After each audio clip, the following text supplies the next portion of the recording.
that. We got to change up that tarp soft photo in the intro. If anybody wants to know how important Dakota Josh was to the Vancouver Canucks, that was the game. Okay, so condiments. This is everything. Everything. So we run the gamut completely, right? And I'm talking about sriracha on the bottle. Sriracha? Sriracha? Sriracha. It's that silent R that screws me up. Is it a silent R? I don't know, like who's tall? Who's tall? It's Chris Pronger, wasn't he tall? Chris Pronger was tall, yeah. Welcome to the PP1 Podcast. Are you kidding me? That's what?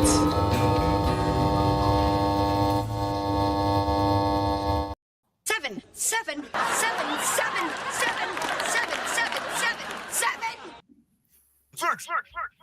We're gonna do it in. Welcome to a very. Can you hear me? Everybody can hear me. Welcome to a very special PP1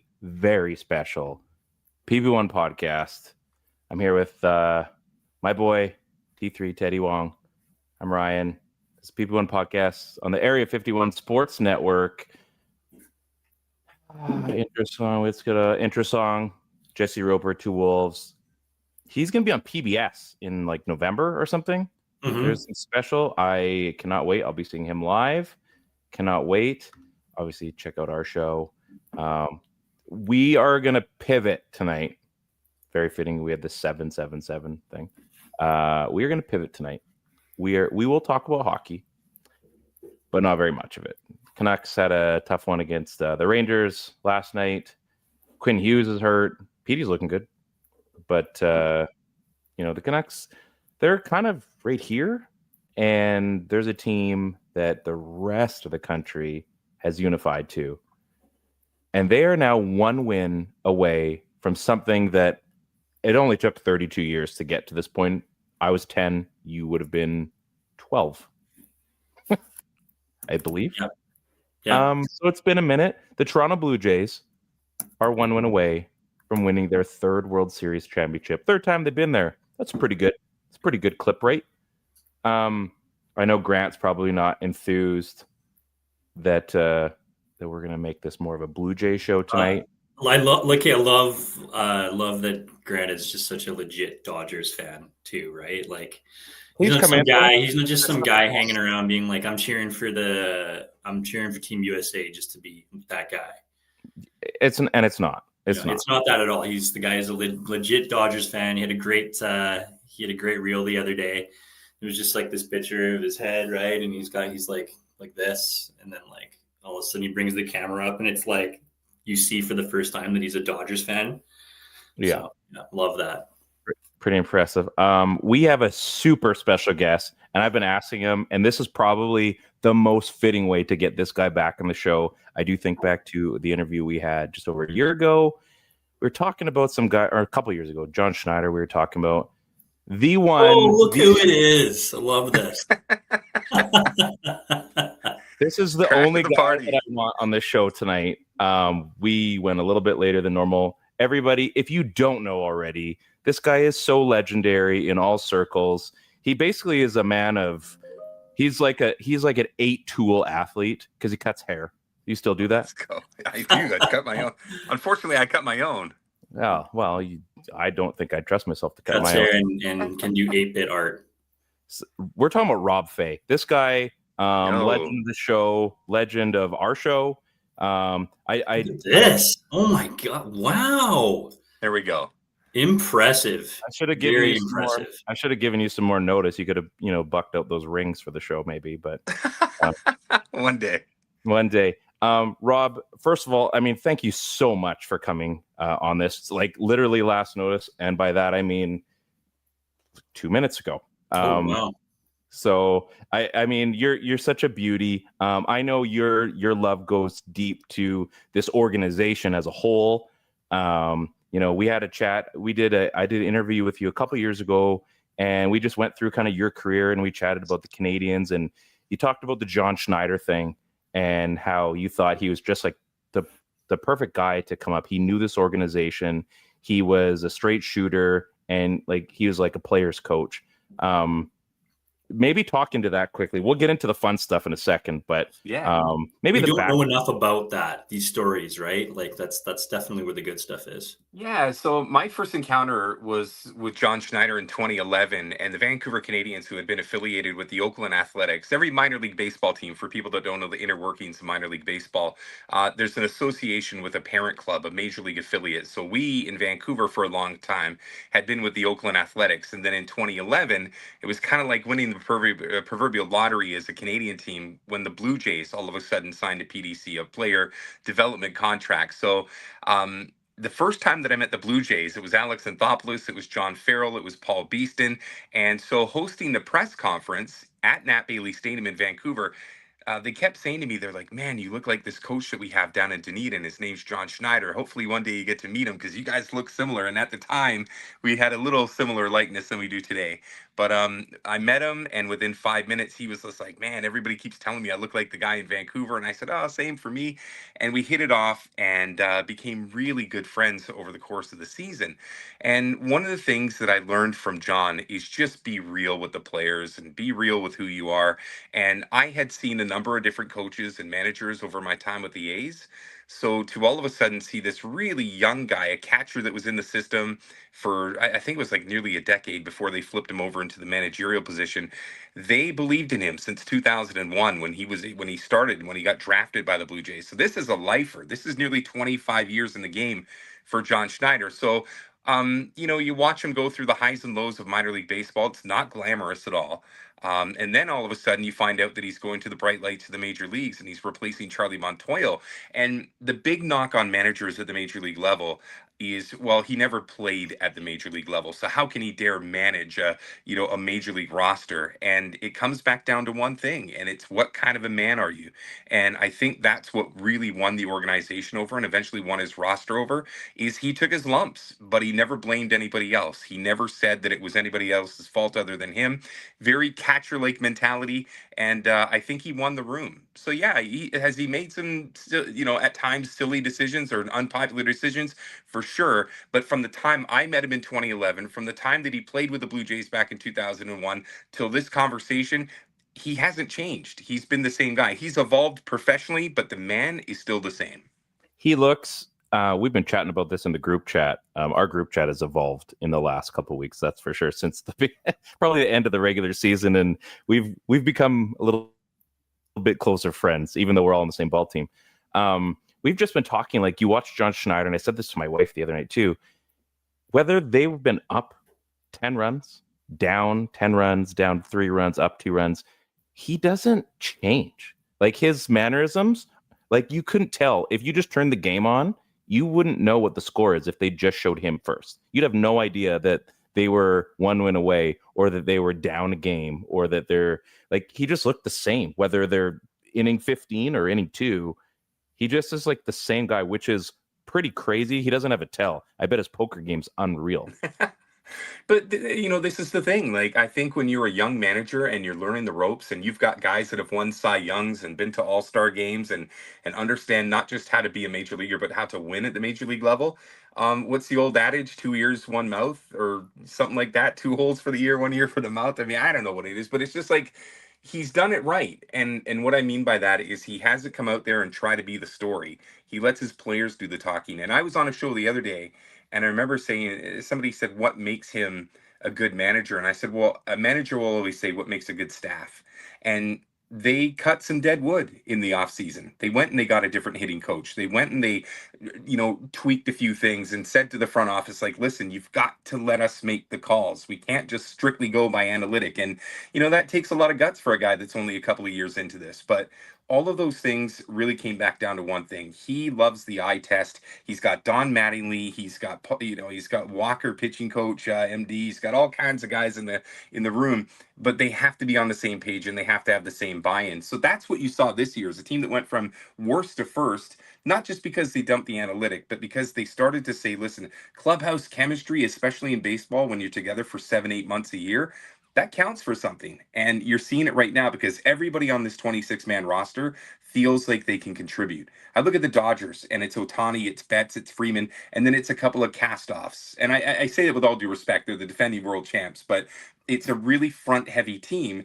And then you see other guys that are just struggling. Whereas anybody that comes off the bench for the Blue Jays or anybody that starts, they've been through this because they've been called on so many times to pinch hit or pinch run or be a defensive replacement, or Louis Varland, who's thrown like 13 of the last 15 games. I mean, they all have equal value. And I think that's why this team runs so hot together, is because nobody feels like they're just the guy at the end of the bench just getting blown off. Everybody matters. And I think that's only added to the psyche of this team. Yeah, I think like even when we're starting this, we're seeing the game rosters come out, and then we're thinking to ourselves like, oh, that guy's not starting. How does he not start? But that for so many seasons we watched Jays games, and it was like, oh my God, how did that guy get into the opening lineup, right? And now we've gone the other direction where there's just so many good players for this team to choose from and have these tools, and they all got here in like in really strange ways, it seems. Mm-hmm.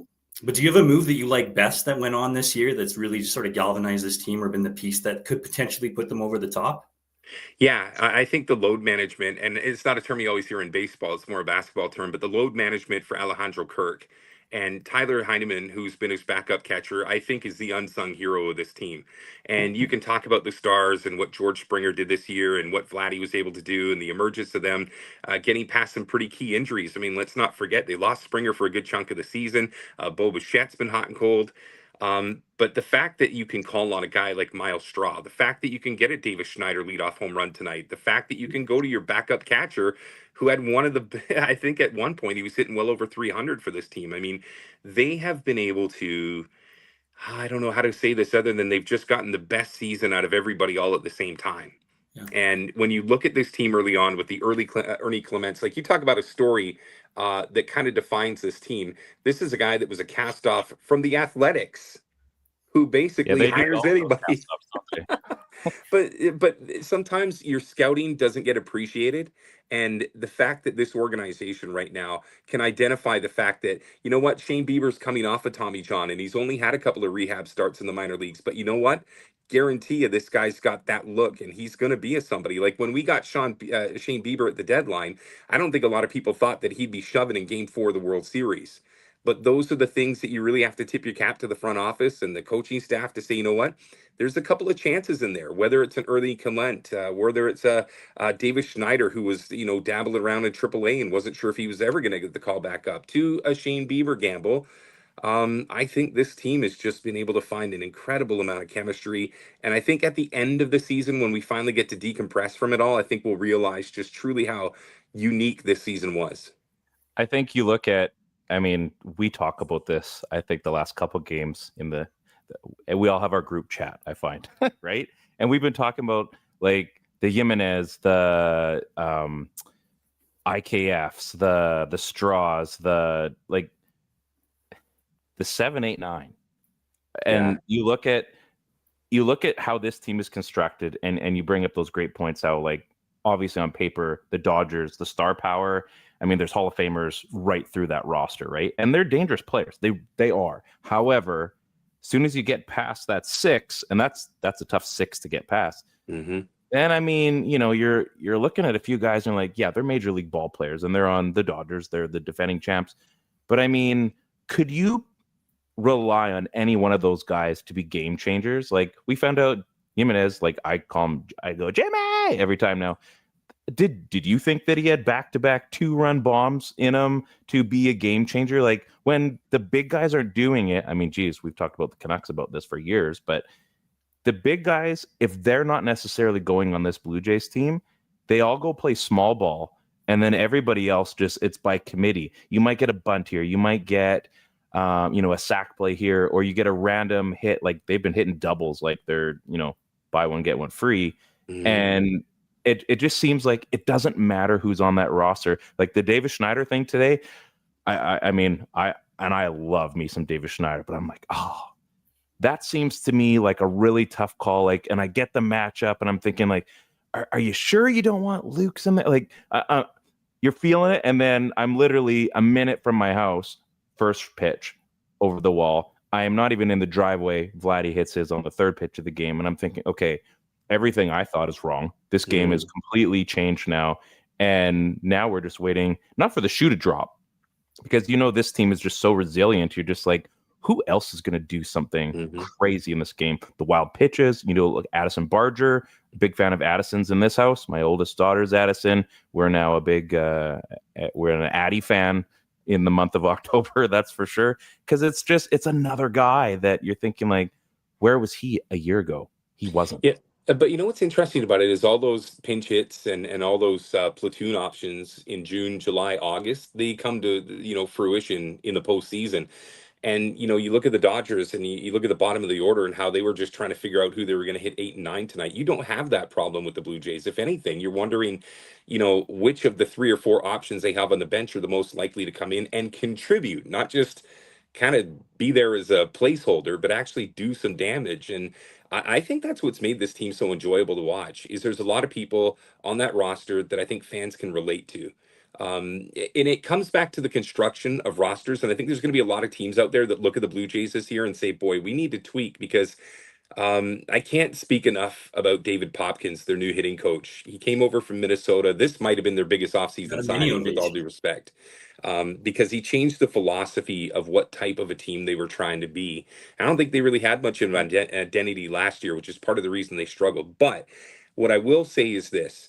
When you have a roster where you can just plug and play and you don't miss a beat, I mean, that to me is something else. So we haven't even touched on George Springer, who's probably the MVP of this team this year. But I can't go back to this team without looking at roster construction, because it's the same in hockey. It's the same in every sport.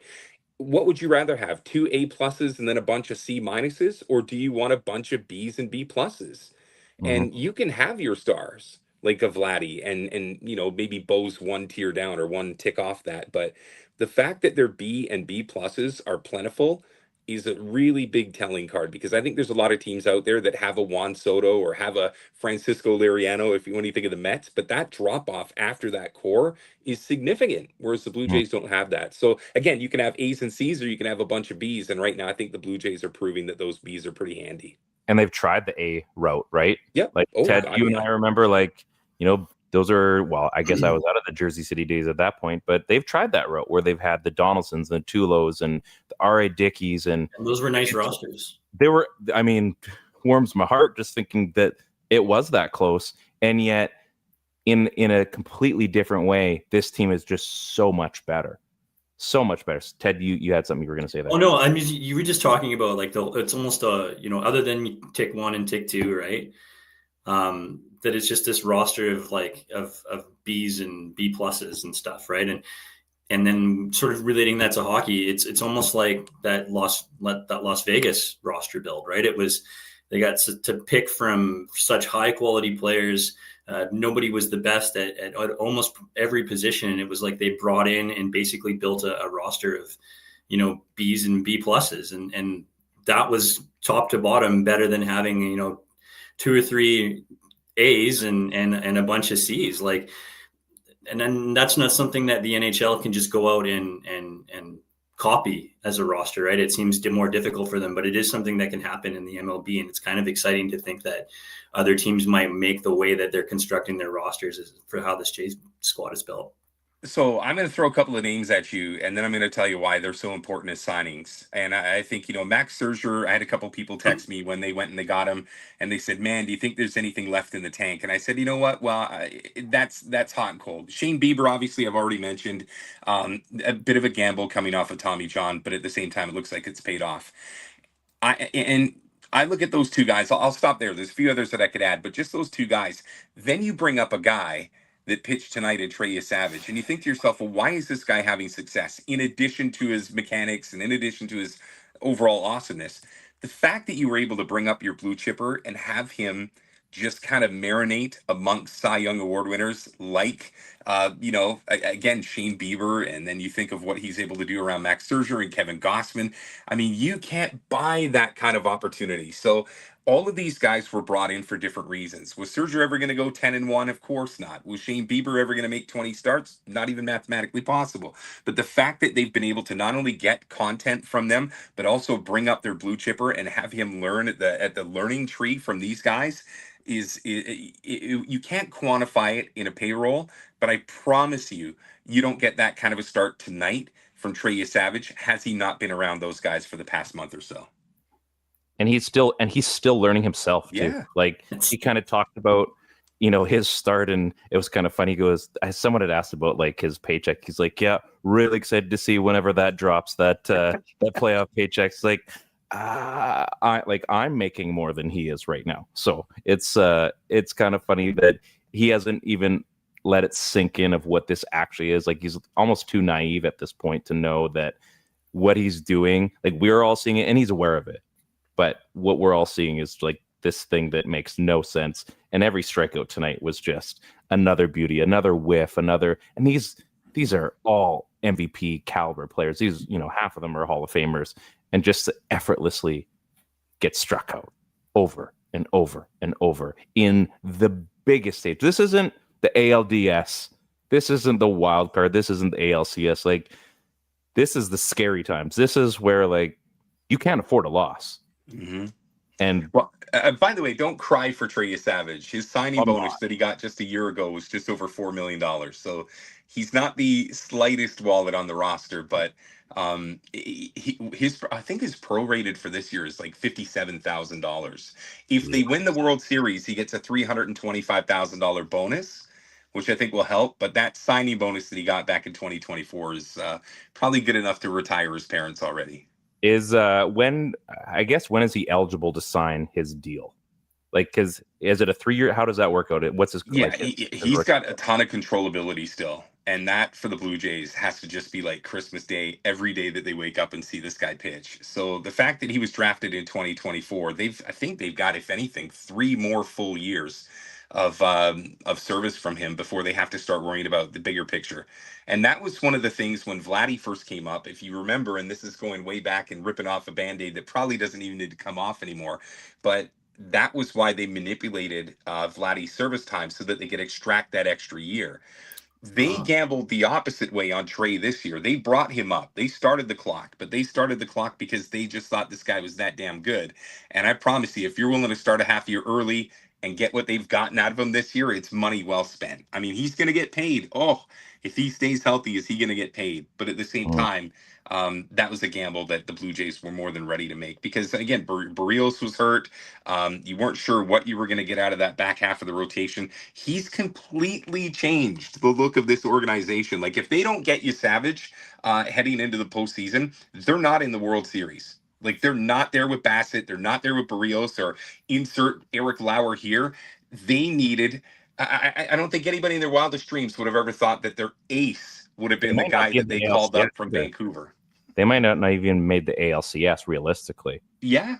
They might not have clinched. They might not have had home field advantage. They've had all... Like, dude, we're going for Game 6 in Toronto. The Blue Jays have had home field advantage through the entire postseason.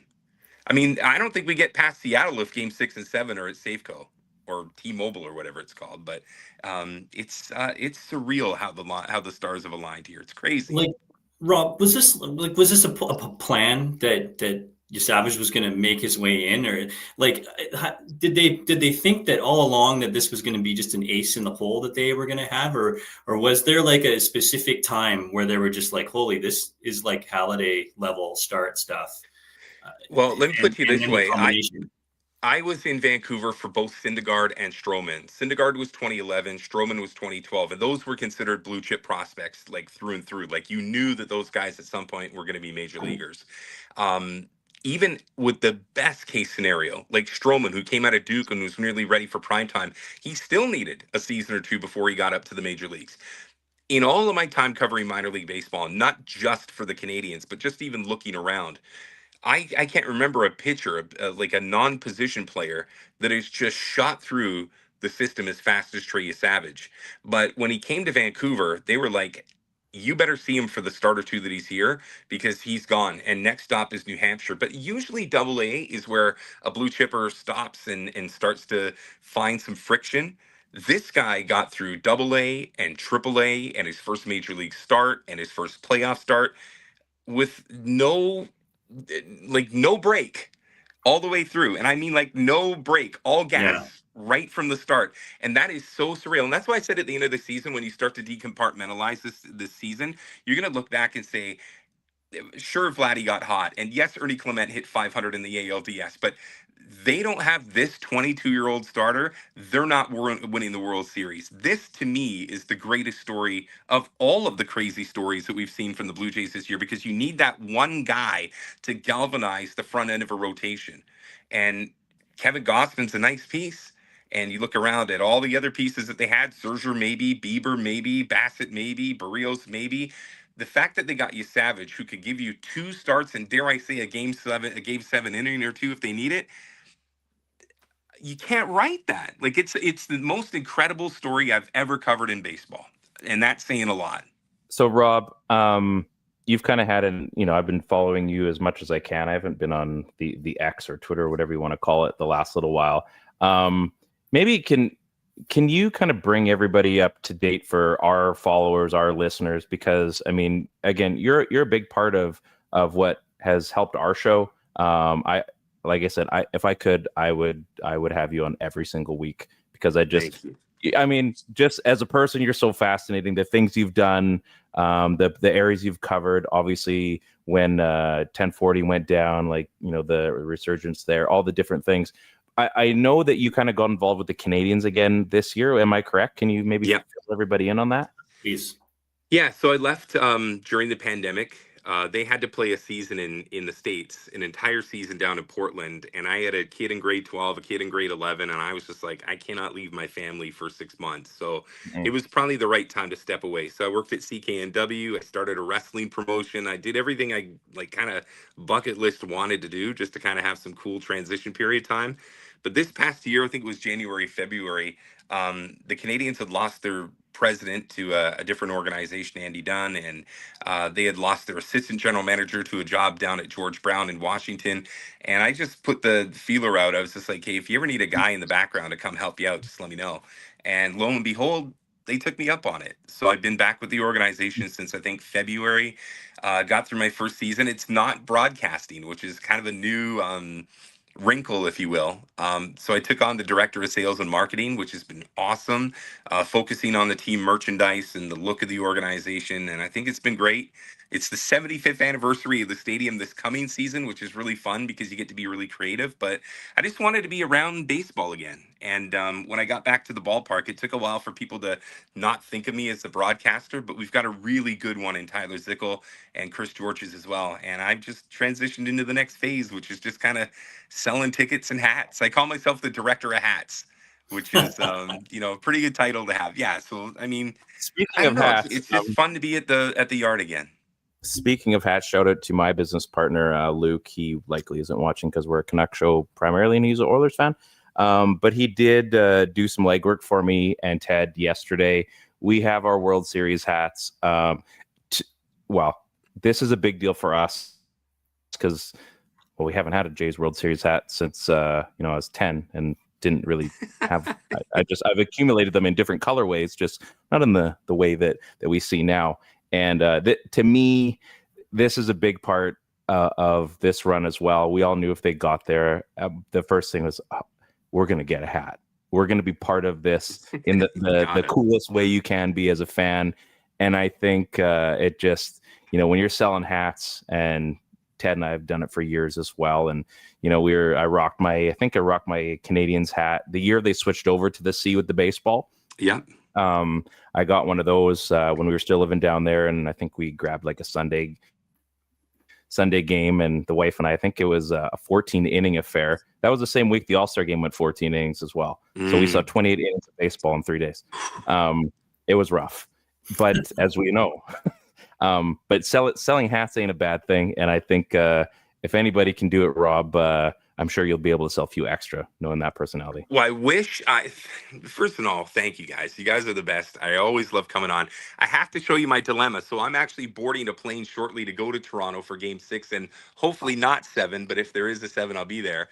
and I'm trying to debate, and you guys can help me with this. I have a Blue Jay jersey that I This want is to a wear. big deal, folks. I love Maybe we this. can. It's number 31. So Max Scherzer, nope, it's Joe Biagini. So the question Of is, course. do I get a nameplate to cover Biagini and have a Max Scherzer jersey dare he pitches game 7, or do I just let it No. ride with the old customer?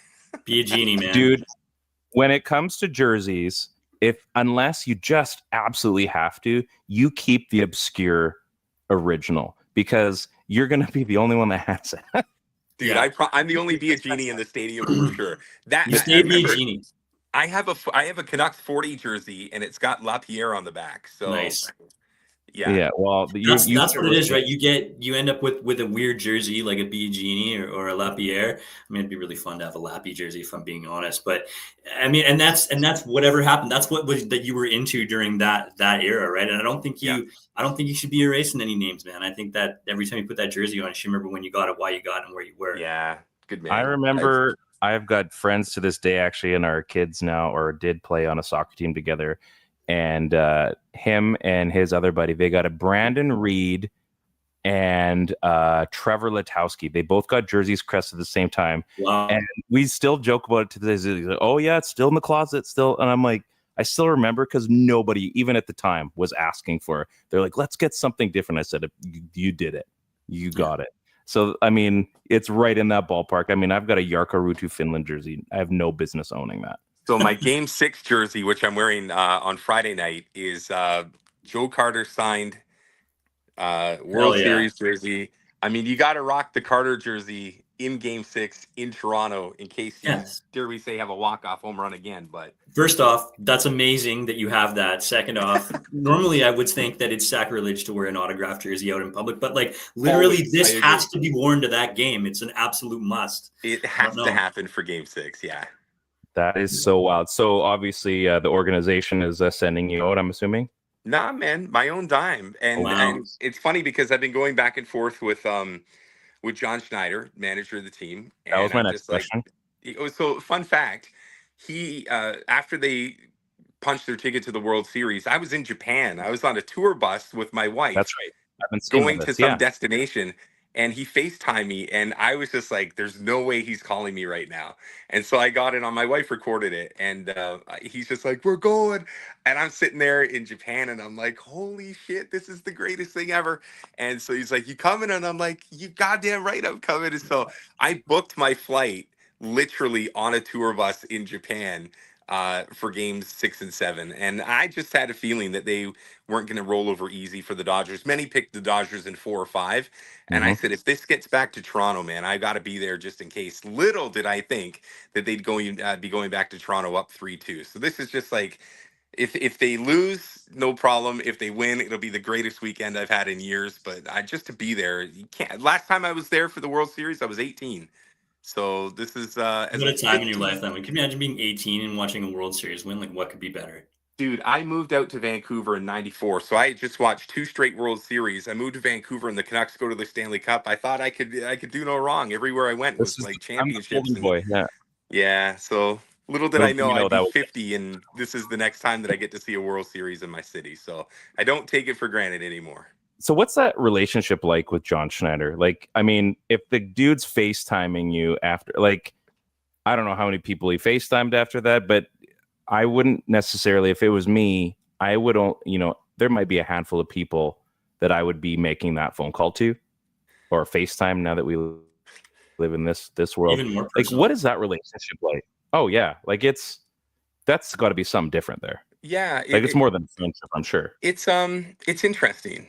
It's an interesting one only because there's certain friends that you see all the time, and then there's certain friends that you don't come across for years, because they're busy doing their things and you're busy doing your thing. And when you all of a sudden catch up, it's like you just pick up right where you left off. Yeah, and that for me is really cool. Like the fact that I got ordained as a minister to go and watch him and his wife get married down in Tampa.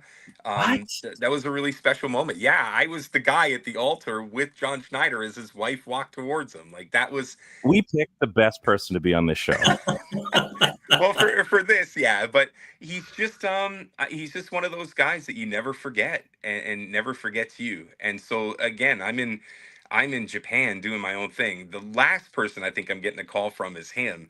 And he's just never forgotten where he's come from. He's never forgotten the little guys along the way. I mean, I was the short season broadcaster for the Vancouver Canadians. I'm about as far away from the World Series as you can mathematically get. And yet he calls me, and I'm not bragging about it, but it just goes to show the level of man that he is. He Yeah. calls me to say, "Hey man, we're going to the World Series. I hope you're coming out." And I'm like, "Fucking rights, I'm coming out." Like it was just, Unreal. it was it meant more to me that he took the time to call than the fact that I'm even going to Toronto. Just the fact that he never forgets. Those are the kind of friends you'll have for life. He's a solid human being. Yeah. And so, I mean, I think we just got to book it right now. We're going to need a follow-up for this post-win for how that trip to Toronto went, man. This is going to be great. It can't be the night of, because I No, promise you, God, if no. they win, it's going to Dude, be God, no. crazy fast. Unfortunately, there's the downside. It's on Halloween, and we're having the chat tonight as a family. Like, all right, what is the game plan? I'm like, well, I'm not going out. Clearly, it's not. Yeah. And then my oldest, she's like, yeah, her and her friends are having a bit of a tiff, and they're like, so and so is being weird, and I don't know if I want to go out. And my youngest wants to go out, and I'm like, tenants downstairs give you guys a bucket of candy every year so that they can turn the lights off. I'm like, if you follow through on the last 7 years, we can just watch the game in peace. So, and it's gonna be pouring rain in Kelowna anyway, so it'll be fine. This is this is such a weird. I'm kind of upset personally. My dad went on a mission trip. He's literally in Guatemala right now. And the last time the Jays were in the World Series, I remember too many moments where we're together and doing the hugs as a 10-year-old and the dad. Then the last time when they went and they walked off the Orioles, and we had like a bro hug, and we worked together as well. So it's been really cool reminiscing about stuff in the past years. And he's going to be gone for this. And if it happens, like, I'm going to have a different moment with my family, but it's like, I've been getting emails from him because he's super boomer and he doesn't bother to know how to properly text or call. And so I'm going to be getting like updates via email, which is super weird, but like, we're keeping track of everything. He was supposed to be in LA actually last night, and he ended up not being. And I was just like, if you have to go, spend the money, mom would allow you. And there's going to be different moments, because this is one of those moments. Like, it's not the Canucks, it's not the Maple Leafs, it's not the Canadians, it's not the Raptors even. This Blue Jays organization has gripped so many people, and especially because there's no Expos anymore either. It's like, this might be that moment where Canada like kind of gets back together again. Like, the Raptors was pretty sweet, but I still don't think it was what this Blue Jays team is. You know what I mean? It introduces an entire new generation to the Toronto Blue Jays. Like, I was a Blue Jay fan, but again, the success of the Jays came when I was a teenager. Neither of my kids have any recollection of the World Series. So this is really their first introduction to, holy cow, my team might actually win this thing, instead of always looking at the Yankees or the Dodgers or the Braves, whoever it is. I mean, this is for a whole generation, their first chance to go to the top of the mountain. So I'm just as excited for that younger generation to go through this experience as I am to relive it. But for me, now I can talk to my dad about it, or I can talk to my daughter about it. And not only do we reminisce about the quote old days, but now we can live something that everybody can understand, instead of me just being the guy that used to tell you about a guy named Joe. Yeah. So, Well, now it's a trade day. Now it's Vlad, like Vladdy, like last year, right? I mean, chasing pitches, and we're all wondering, like, I don't know if this is the guy. Like, yeah, we were all talking about them parting out this team even at the beginning of the season, and thinking like, I don't know, maybe this just isn't the, like, there was a lot of talk on sports radio that they might break this Jays team up because maybe it just isn't there. And now we're thinking of all these pieces, like Vladdy is now a household name, not just in Canada. Yeah. He's changing people's opinions worldwide.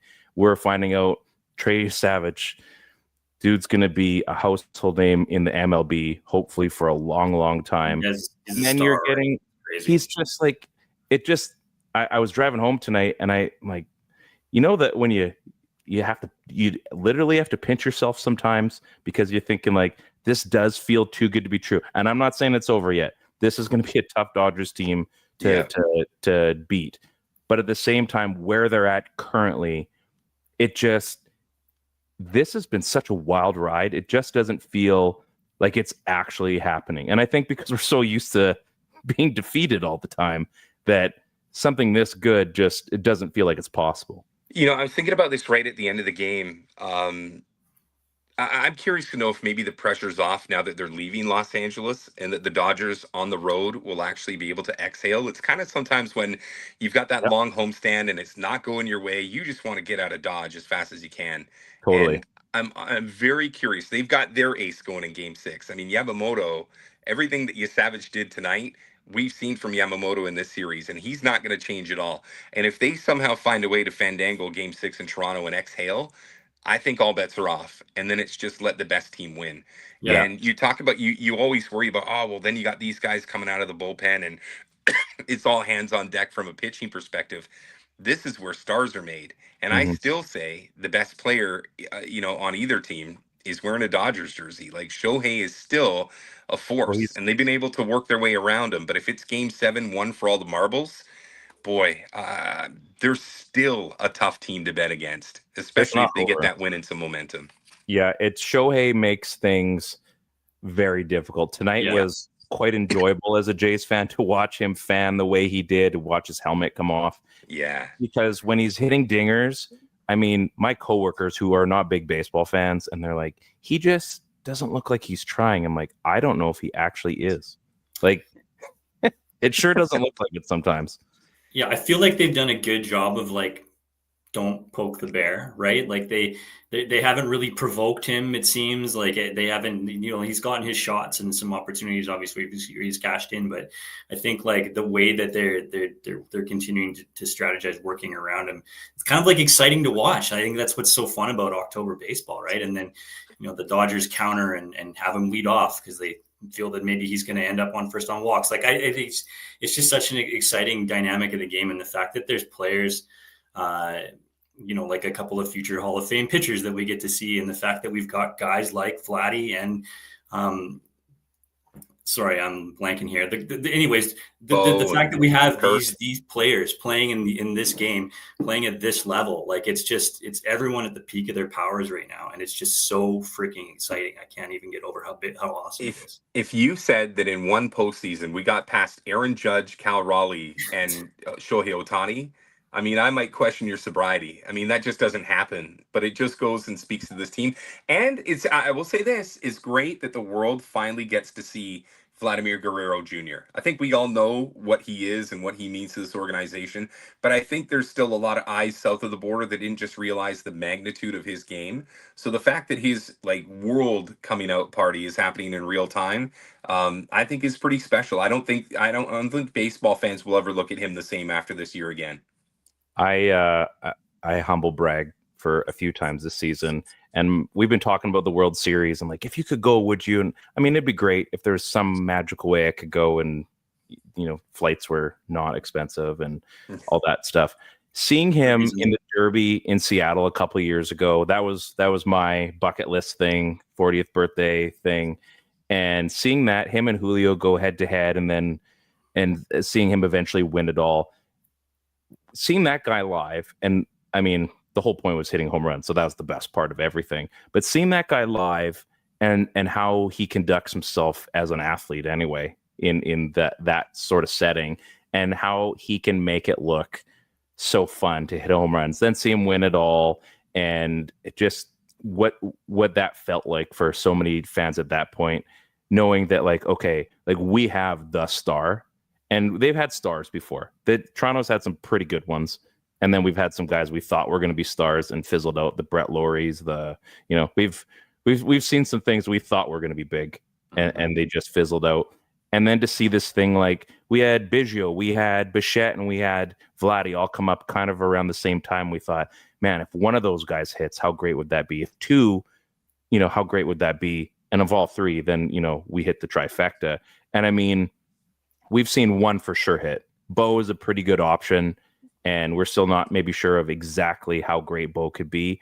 But I mean, at this point, even the one, everything else is such a great option after that we've got the leader up there.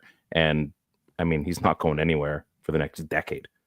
Yeah, no, and I think Bo's going to sign maybe a 1 or a 2, a short bridge deal, show that he's healthy, maybe put up another good season, and then go for the monster contract. I think right now, if he went into free agency just completely open kimono, I think he's going to leave a ton of money on the table. So he'd be wise to stick it out, have another year where he's healthy, hits 300, puts up 180, 190 hits, and then gets paid. He's got to be patient.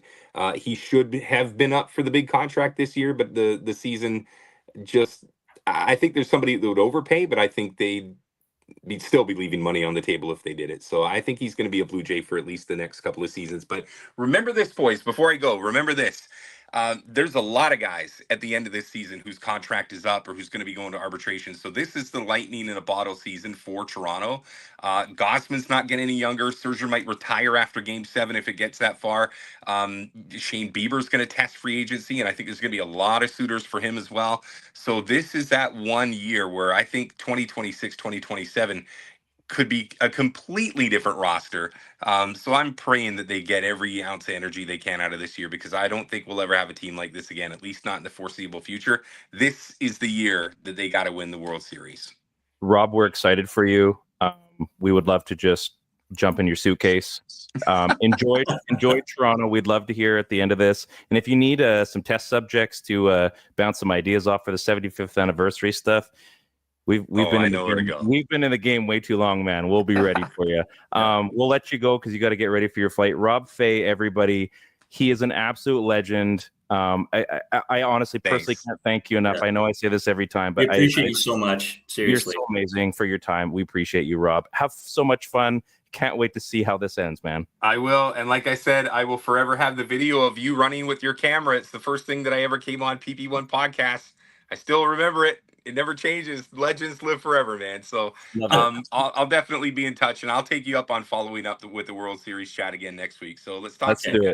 Let's do it. Thanks, Rob. We love you, buddy. Thanks, guys. See you. Take it easy. How do you follow up that? Yeah, I mean, with the follow-up. Oh, okay. So that's the... how would you follow that up? Well, I believe you would just follow that up. Yeah. What a great guest. Rob is, I mean, those are great guests. Come on, getting FaceTime in Japan from John Schneider. How wicked is that?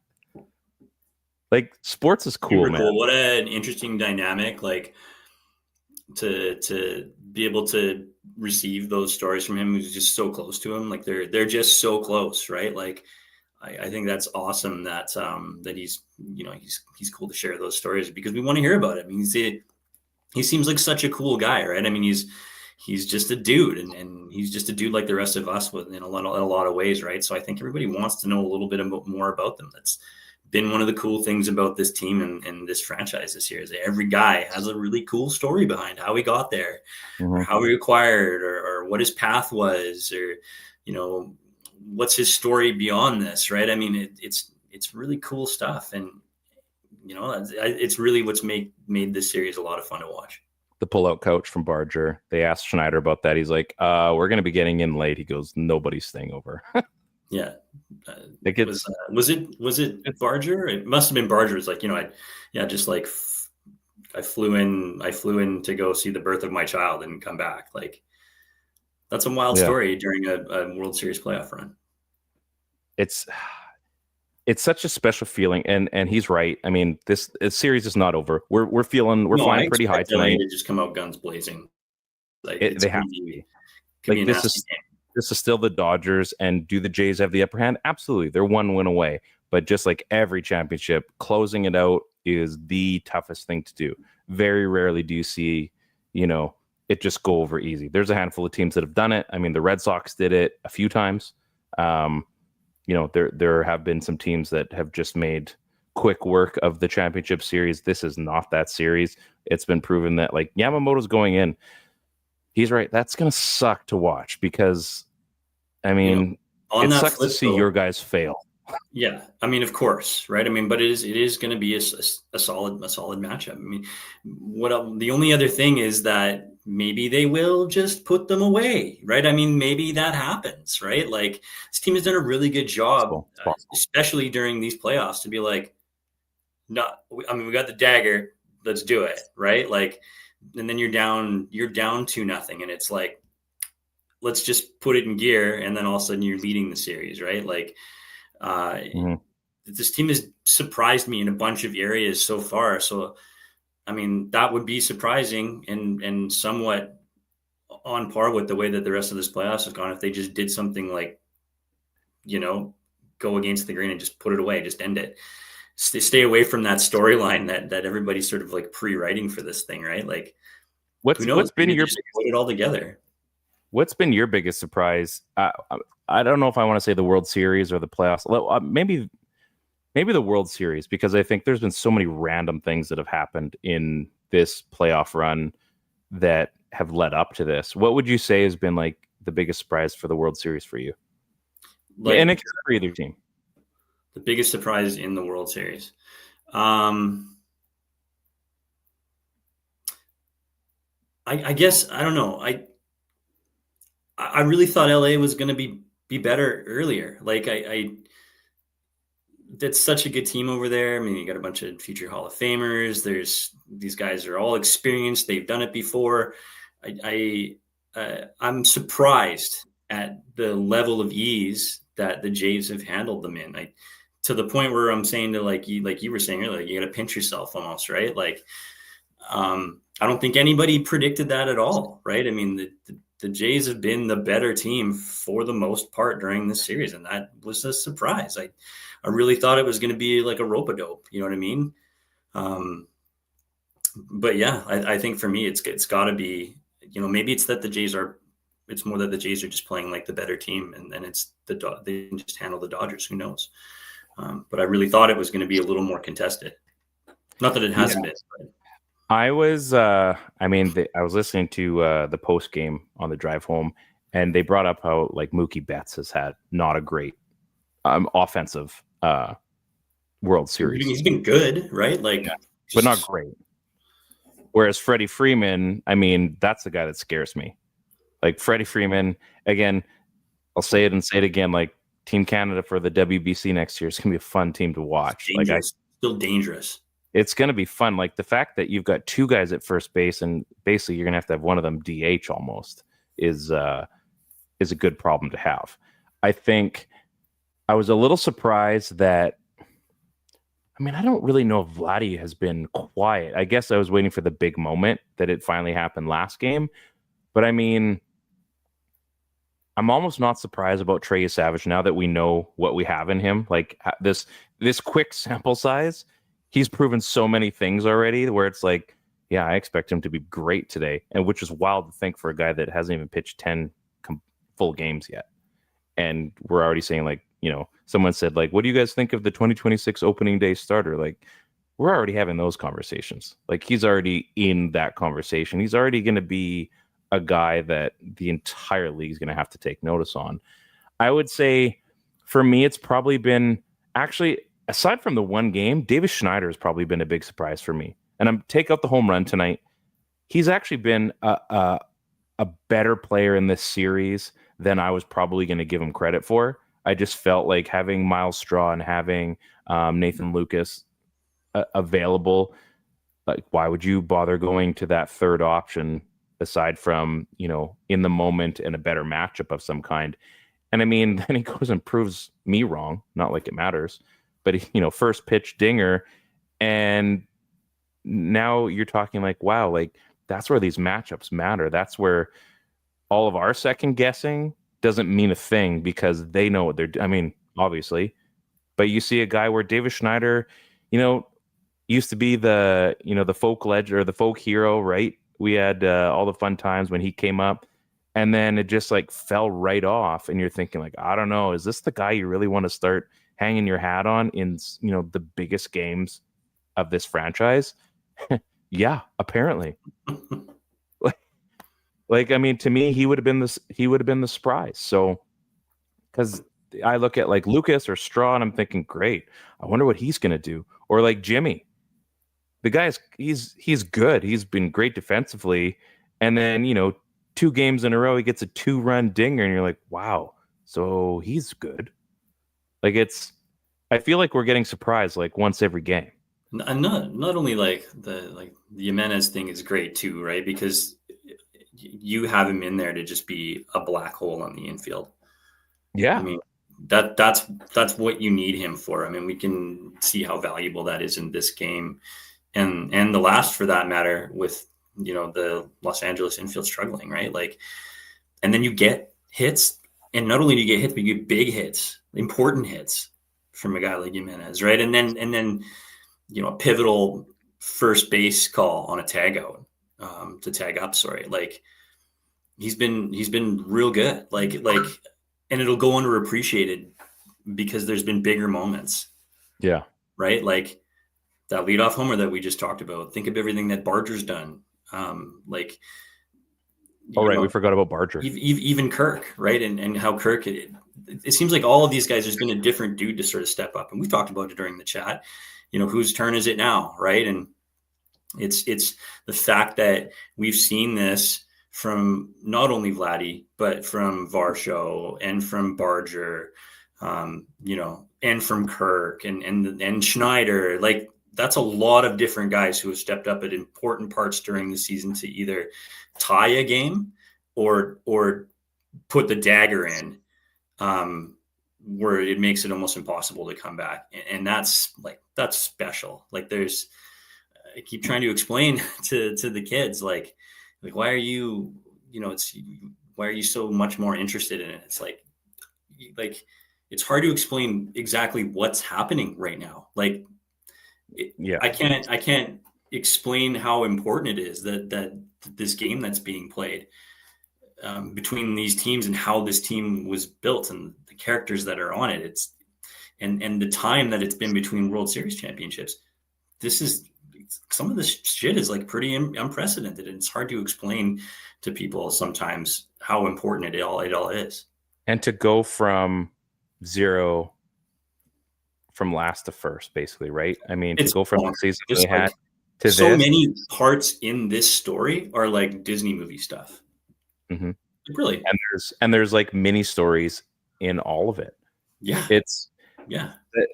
To go back again, to think as a kid, and then you're growing up and you're seeing, like, we had Roger Clemens and we had Jose Canseco, and we've had, the Bautistas. We've had, like I said, the Brett Lorries. We had Jeff Francis on the Blue Jays at one point. No. We had the Tulos and the Donaldsons and, R.A. Dickies and like Roy Halladay's. And like, there have been some incredible, I mean, Vernon Wells 4-time. There have been some incredible players on this team. And Delgado. Yeah. And you feel like, oh yeah, this is going to be the team that's going to do it. They maybe not this year, but next year for sure. And then it gets close. Like, when I still remember, like, when they switched back to the updated version of the retro, we were both working Jersey City back then. I remember it was December 10th or something, and they released it, and I raced to the store because everybody forgets that, Bautista, he was the black jersey guy, right? Mm-hmm. Like, everybody forgets until they sort of like reinvented themselves with those blue jerseys, right? And we knew right away, I'm like, things are about to change. And it's like the skate jersey we talk about with the Canucks. These things, there are parts of this whole process that matter. That was one of them, to go back to that updated retro look, and then to slowly start seeing things happen. And they were close a couple times. I mean, the ALCS was not kind to them. That you talk about this whole thing and how it's all happened. Like, the division they're in, the AL, the AL East is brutal. It's the pool of death every single year. Not Travis Green. It's brutal. So when they make the playoffs, it's a big deal. Let alone winning the division was something else. And then you're right, to go past an Aaron Judge-led team, to go past an absolutely red-hot Mariners team led by Big Dumper, who just all he does is hit big home runs. And they still had to come back and take that one. That Friday night, oh man, that was such an awful night to watch them blow that game. And here we're talking about one win away from the end, from it all being this crazy, crazy season. The Yankees series seems like forever ago. Like, Oh yeah. It's like I'm thinking back to it, and like obviously how great like of a coming out party that was for the Jays, right? But like they were set up kind of, the Yankees sort of battling their way in and looking good in the process, sort of like getting their jam back a little bit, heading into that series. And there was, I think people were talking about the Yankees advancing, and Toronto had just dominated them earlier in the season on a couple of occasions and really hadn't let their foot off their throats. And so it felt like, like Yankees, are they getting hot at the right time? Is the rest going to be bad? They go to, and they don't take their foot off at all. They just jam it right down. They put them down right away. And then it's on. I didn't feel a threat at any point versus the Yankees, other than Judge was up. Obviously, he's so good. But it just felt like they handled it, and then it was off to Seattle, and it was, yeah. I mean, we were chatting like, who do you want more? Do you want the Red Sox or do you want the Yankees? Like, do you want like these? Not like any of them would have been easier. And then it was like, oh man, I wish we could have Detroit over Seattle. Yeah. But do you remember though? You asked me, and I was like, I don't care. Like, I like this Jays team. That's what I like. I don't care at this point, right? Like whoever it is, that's who it's going to be. And I think that we can handle them. And it's funny because once they made the World Series, as great as that was, then I kind of rethought and I thought, oh yeah, the Dodgers and this. I'm like, yeah, but we did well against the Dodgers and the Jays weren't even doing that well at the time.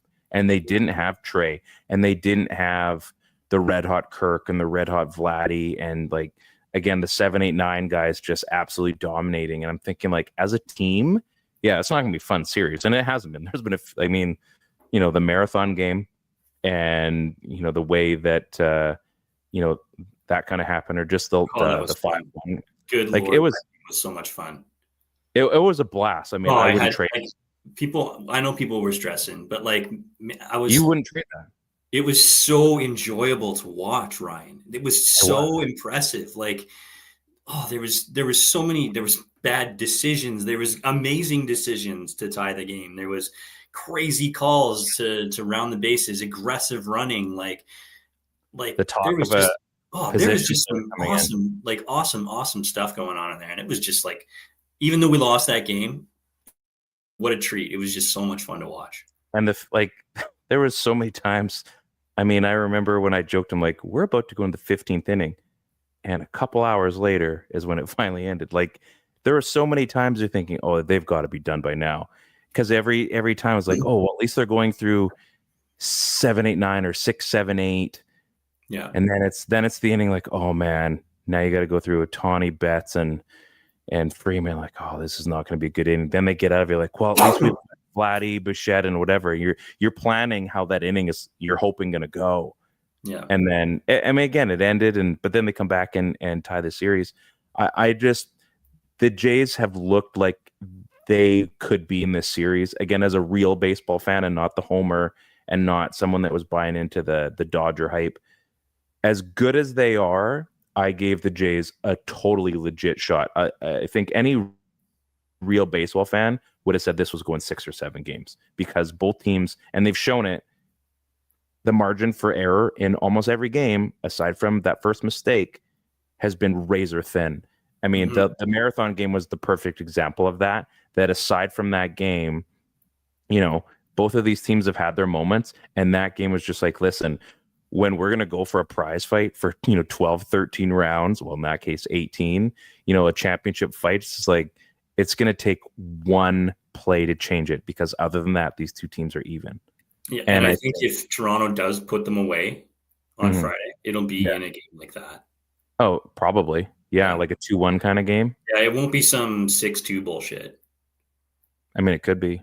No, I think if they win on Friday, I don't think it'll be some 6-2 thing. I think it'll be a long ass drawn out game. See, I feel differently, and that's what I love about you and me. I think the way this series has gone, there's enough examples. I think if the Jays get ahead, I do wonder if it's the absolute opposite of that, and it's like another 6-2 or a 6-1 game. Where just like, it's so crazy that they're about to win. Like, hurry up. If they get ahead, then I mean that team is so good with the lead, especially the way it's set up versus this Dodgers squad. And it means that the starter's gone from the game early and it's not going well, right? Yeah, I mean Yamamoto, and again, that's a tall task to say like that Yamamoto is gonna. Yam's scary. Yam's straight up scary. I mean, I was gonna say prior to this game that he's been the best pitcher. Well, he has been really. I mean, with the playoffs, but I mean, he's still. I think on the whole, he's definitely even cleared Yasavage for sure. It's just he's so clinical. Like it's crazy. It's Yasavage is flashy and like aggressive. Yamamoto is just like he's just a really good pitcher. He's a tactician. Yeah, it's. I mean, we could talk about this for 2 hours. This is a one-off show. We will definitely. I don't know if we have to do a World Series. Well, we do. If Rob Fay is willing to come on, we'll do another one. How great is that? Great. Yeah, that was fun. Thank you, Rob Fay, so much. I mean, you're such a gem of a human being. Like I said, I love his story. I love all. He's just such a good storyteller. He is, and I think anybody that knows him, I don't think I've ever met him in person, but he's an important part in our show. He's an important part, I think, in the sports landscape, definitely in Vancouver, and with the NEW wrestling thing. And the guy he's just, like I said, like an 8-tool player. Like he's caught just when you think you're like, oh, he's like, oh yeah, I'm going to try this too. Like, pardon me. He's so interesting and very humble. And like, I like celebrating him because he's such a great human being. And he's willing to give his time. And I mean, like literally, the guy deserves his flowers, really.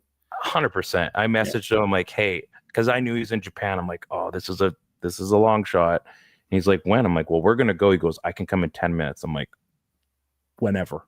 That'd be great. So of all people, I think this is really fitting. And I know not everybody's a Jays fan, and I know this isn't Canucks, and this is a one-off-ish. And once this is all over by the end of the weekend, we've got other things to talk about, and the Canucks are definitely still the priority. But it's a different time, man. This transcends what's going on. Everybody's been paying attention. I mean, we just chatted for an hour and 6 minutes about the Toronto Blue Jays. I'd say it's a big deal. I'm vibes at 1,000 right now. I'll be able to sleep finally, but it's a good feeling, and I hope you guys all enjoyed as well. This has been a ton of fun. Again, having Rob Fay on. Obviously, you, Ted, like you and I have shared. I mean, we've been buddies for a long time, and this Jays run. Anytime something comes up, like because you were down there for the Raptors game, right? When we watched Roy Halladay pitch the no his first start for the Phillies. In the postseason, we were all there. You, me, Maddie, and I can't remember who. It was the Raptors Suns game. And I mean, there's this team and the characters from this team. It does something to you, man. Like if you're a fan, like it's just different, and you either get it or you don't. And I mean, I've been so happy that I've been able to share this journey and versions of it with you personally. It means a lot, especially sharing the ball field with you.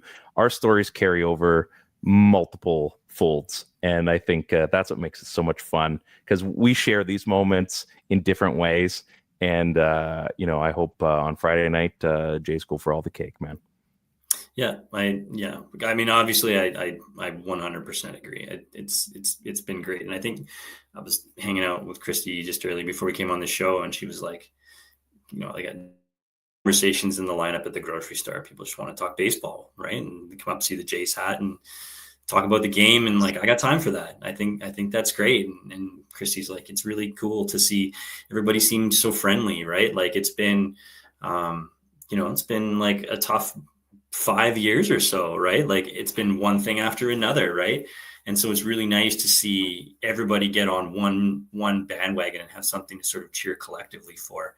And yeah, it's cool when you have, World Cup and stuff like that, or World Cup of hockey, right? And that game versus the US was a lot of fun, but baseball brings so much more to that, right? And she was right. It's nice to just have this one thing that becomes this national brand that everybody's on board for, and even the people who aren't fans of baseball are watching baseball right now. And that's really cool, man. And I think that friends and memories and things like that are all made right now.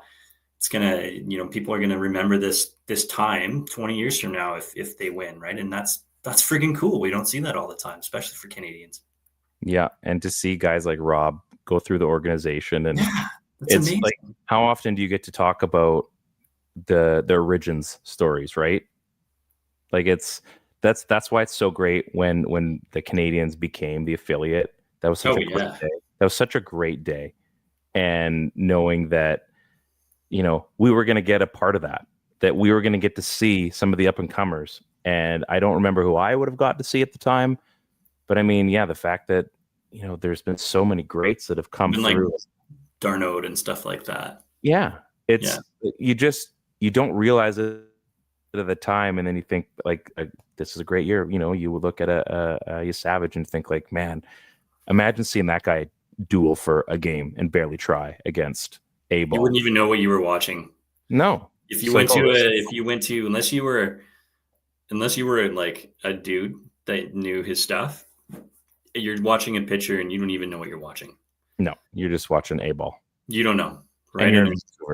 And that's kind of fun. And I really wanted to ask Rob, we just didn't have time, but I want to know who he thinks down in playing for the Canadians right now, or who's good. Who we be watching for? That's going to be a cool episode if we do that. Dude, we're going to get that story for sure. I believe in it. And like I said, man, so much fun. This is, as a sports fan, because we don't get to feel this feeling a lot.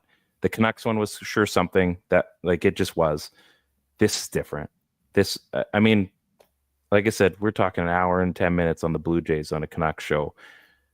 This is a vibe. This is a feeling for sure. So anyway, like I said, we could go on for 2 hours here. It's the best time of year, straight up, right? Like, just enjoy it. Yeah, we got baseball. The Jays are in the playoffs in October.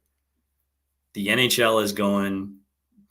Usually by this time, the NFL is in full swing, but it's still early enough that my team's not out of it yet. But it's basketball started. If you're a basketball guy, this was always great for you and I working in the store, right? Because we had to have the sports on at all times, and there was always just highlights on highlights on highlights on highlights. So it's easily the best time of the year. Yeah, it's when we got these hats yesterday, Christine asked, she's like, oh, well, she's like, I want one. I'm like, it wasn't going to happen, and we were only allowed to get this many. I said, you know what? I said, hopefully by the end of the week, we're buying another hat. So I'm really hoping for that other hat. I really am. So on that note, man, this has been a lot of fun. Yeah, it was great. This has been a good time. On behalf of my boy Ted, I'm Ryan. This is the PP1 Podcast, Blue Jays edition. Special guest Rob Fay on the Area 51 Sports Network. One more win for all the cake. Go Canucks, go. Let's go Blue Jays.